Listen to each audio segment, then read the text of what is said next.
व्यास महात्म्य कथा 28वां अध्याय।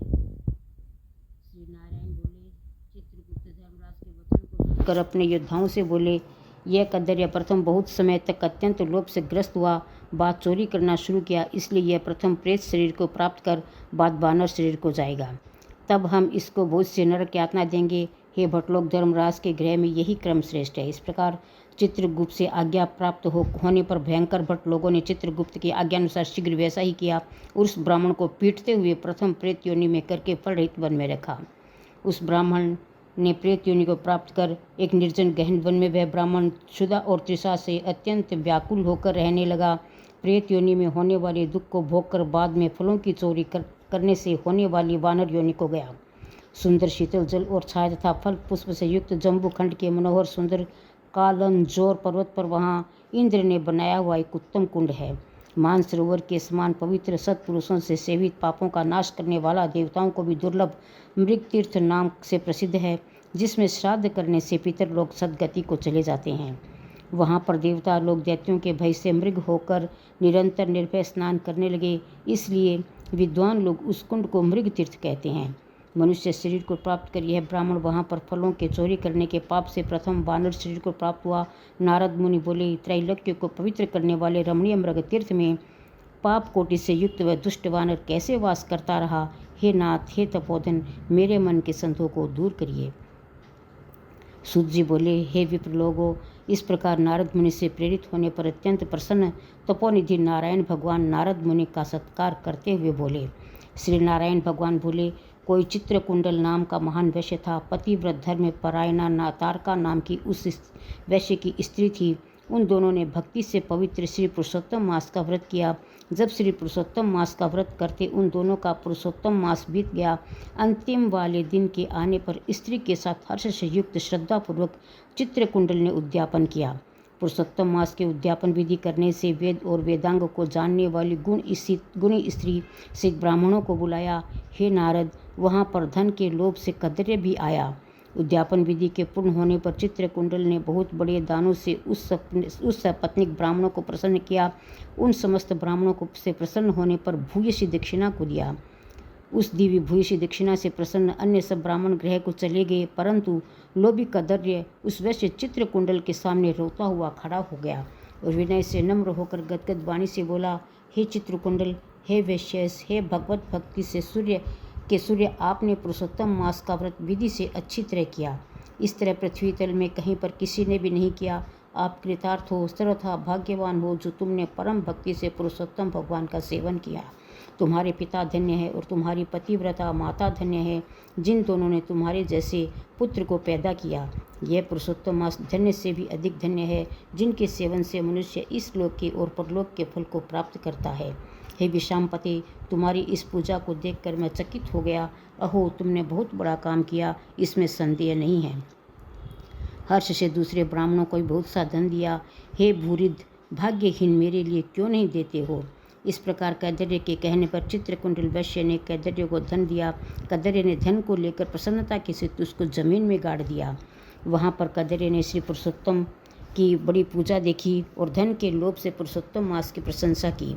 पूजा के दर्शन महात्म्य से और पुरुषोत्तम भगवान की स्तुति से तथा धन का लोभ होने पर भी मृग तीर्थ को आया।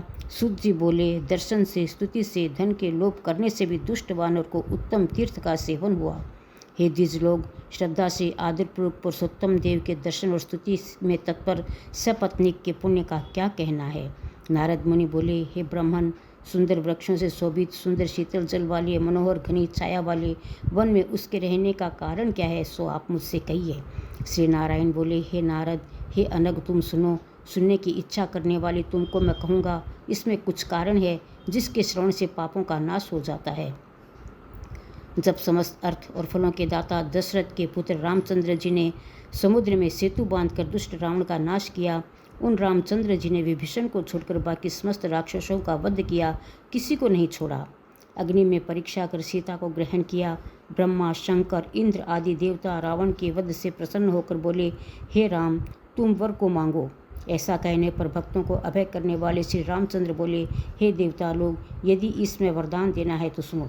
यहाँ पर राक्षसों से सूर वानर मारे गए हैं उनको हमारी आज्ञा से अमृत वृष्टि कर शीघ्र जिला दो। तथास्तु, यह कहकर ब्रह्मा, शंकर और इंद्र आदि देवताओं ने अमृत की वृष्टि करके वानरों को जीवित कर दिया।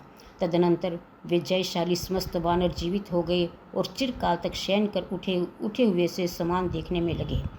रामचंद्र चारों तरफ बैठे हुए समस्त वानरों के साथ पुष्पक विमान पर सवार होकर प्रसन्न मुख कमल वाले सपत्नीक रामचंद्र बोले। श्री राम भगवान बोले, हे सुग्रीव, हे हनुमत, हे तारात्मज, हे जाम्बवान, वानरों के साथ आप लोगों ने मित्र का समस्त कार्य किया। आप लोग उन वानरों को आज्ञा दो जिनमें यहाँ से आप लोगों की आज्ञा पाकर वानर अपनी अपनी इच्छानुसार जंगलों में जाए। हमारी ये दीर्घजीवी वानर जहाँ तहाँ वास करें, वहाँ के वृक्ष पुष्प फलों से युक्त हो जाए। नदी मीठे जल वाली हो, शीतल जल वाले सुंदर तालाब हो, इनको कोई भी मना नहीं करे। हमारी आशा से समस्त वानर जाएं। इसलिए रामचंद्र जी के प्रभाव से जहाँ वानर जाति के लोग वास करते हैं, वहाँ वन में मीठे जल वाली नदी और सुंदर तालाब होते हैं। पुष्प पत्र से युक्त सुंदर फल वाले बहुत से वृक्ष हैं, परंतु अदृष्ट से होने वाले पूर्व जन्म के सुख दुख जहाँ जहाँ प्राणी निवास करता है, वहाँ वहाँ अवश्य जाते हैं, क्योंकि बिना भोगे कर्म का नाश नहीं है, ऐसी वेद की आज्ञा है। श्री नारायण बोले, फिर वहाँ पर यह लालची वानर पर्वत के समान बढ़ता हुआ भूख प्यास से युक्त पीड़ित वन में विचरण करने लगा। उसके मुख से पित्त के प्रकोप से पीड़ा उत्पन्न हुई, जो उसका जन्म का रोग था। जिस पीड़ा से मुख के घावों से दिन रात रुधिर बहा करता है, अत्यंत पीड़ा के कारण कुछ भी भोजन नहीं कर सकता था, और वह वानर चंचलावश वृक्षों में से उत्तम फलों को तोड़कर मुख के पास ले जाकर बहुत से फलों को जमीन में गिरा दिया करता था। वहाँ वानर पीड़ा के कारण कहीं भी एक स्थान पर बैठने में असमर्थ था। एक वृक्ष से दूसरे वृक्ष पर जाता हुआ मृत्यु को सुख देने वाला मानने लगा। किसी समय पृथ्वी पर गिर पड़ा और अत्यंत दुखित विलाप करने लगा। शरीर के टूट जाने से जलहीन मछली के समान तड़फड़ाता हुआ रोदन करने लगा। शिथिल शरीर वाला, गलित मुख वाला वह वानर भूख प्यास से पीड़ित हो गया। उसके समस्त दांत मुख रोग से पीड़ित होकर गिर गए। पूर्व जन्म के कृत पाप से इस तरह दुख को प्राप्त हुआ। इस प्रकार नित्य प्रति निराहार रहते हुए वानर को देवयोग से श्री पुरुषोत्तम मास आया। उस पुरुषोत्तम मास में भी उसी प्रकार शीतवात आदि से पीड़ित रहा। किसी समय बहुल पक्ष में गहन वन में विचरण करता हुआ प्यासा वानर कुंड के पास पहुंचने पर भी जलपान करने में समर्थ नहीं हुआ। भूख से युक्त भी चपलता से वहां ऊंचे वृक्ष के ऊपर चढ़ गया। एक वृक्ष से दूसरे वृक्ष पर जाते हुए उसके बीच में एक कुंड आ गया। बहुत दिनों से निराहार, शिथिल इंद्रिय और जर्जर शरीर वाला, निर्बल शिथिल प्राण वाला कुंड के तट भाग में आया। इस प्रकार 10वीं तिथि से 4 दिन तक वानर को श्री पुरुषोत्तम मास के उस कुंड में लोटपोट करते बीत गए। 5वें दिन आने पर मध्याह्न काल में उस तीर्थ में जल से भीगा शरीर वाला वानर प्राण से रहित होकर गिर गया, और वह उस देह को त्याग कर पापों से रहित होकर तत्काल दिव्य आभूषणों से भूषित दिव्य देह को प्राप्त किया, जो कि नील कमल के दल के समान श्याम बल, करोड़ों कामदेव के समान सुंदर चमकते हुए रत्नों से जटित किरीटधारी, सुंदर शोभमान मत्स्य कुंडल वाला, शोभमान पवित्र पीत वस्त्रधारी, कमर में रत्नों से जटित मेखला वाला, शोभमान बाजूबंद कंकन अंगूठी हार से शोभित, नील वर्ण से टेढ़े चिकने बालों से आवृत सुंदर मुख था। उसी समय शीघ्र वहाँ वैष्णवों से युक्त विमान आया, जिसमें भेरी, मृदंग, पटय, वेणु, वीणा का महान शब्द हो रहा था और देवांगनाओं का नाच हो रहा था। गंधर्व किन्नर के सुंदर गान हो रहे थे। ऐसे उस विमान को महाभाग दिव्य देहधारी वानर देखकर अत्यंत विस्मय को प्राप्त हो कहने लगा कि पातकी, मेरे को ये सुख कैसे हुआ? यह विमान सुख बड़े पुण्यात्मा को भी होना उचित है। इसके बाद कोई देवांगना उसके ऊपर चंद्रमा के समान श्वेतक क्षत्र को धारण करती हुई, कोई 2 अप्सराएं हर्ष से उसको दोनों तरफ चामर को डुला रही है, कोई पान हाथ में लिए खड़ी है, कोई उसके सामने अप्सराएं नाच कर रही है, कोई गंगा जल से भरी हुई झारी को लिए खड़ी है, कोई उसके सामने खड़ी गाने बजाने में तत्पर है। इस प्रकार उस वैभव को देखकर चित्र में बने हुए के समान निश्चल हो गया। यह क्या है? मुझ दुष्ट पातकी को किस पुण्य से सब प्राप्त हुआ? मेरा कुछ भी पुण्य नहीं है जिससे मैं हरि भगवान के परम पद को पाऊँ। श्री नारायण बोले। इस प्रकार तर्क करते हुए कदरे ने सुख का बहुत बड़ा खजाना दिव्य विमान के सामने देखकर आश्चर्य किया। बाद हरि भट्टों ने उस कदरे का हार्दिक अभिप्राय जानकर उसके सामने विनयपूर्वक हाथ जोड़कर उसके चरणों में नमस्कार कर वानर शरीर को त्यागे हुए उस कदरे को सुंदर वचन कहा। इति श्री नारदीय पुराणे श्री पुरुषोत्तम मास महात्म्य में 28वां अध्याय समाप्त हुआ।